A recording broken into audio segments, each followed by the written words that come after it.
নমস্কার। একটি বেঙ্গলি কবিতা আজকে আমি আপনাদের সাথে শেয়ার করব, তাহলে ভিডিওটা সম্পূর্ণভাবে দেখবেন। আর যদি ভালো লাগে তাহলে লাইক, সাবস্ক্রাইব এন্ড শেয়ার নিশ্চয়ই করবেন। আসবো আমি আবারও এক নীরব রাত্রিতে, চাঁদের পোহরে জোনাক হয়ে। অমাবস্যার শেষ হলো, এবার আসবো রাত্রিতে পূর্ণিমার প্রহরে আলোক হয়ে।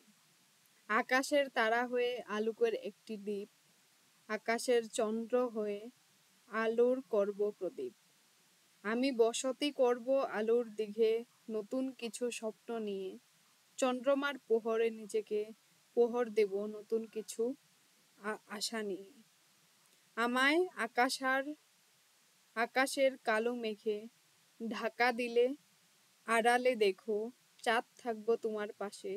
নির্ঝুম রাত্রিতে আবারও আসবো আমি আবারও জোনাক পোকা হয়ে, কালো গর্জন করা রাতে আলোকের বিশ্বাস নিয়ে। ধন্যবাদ।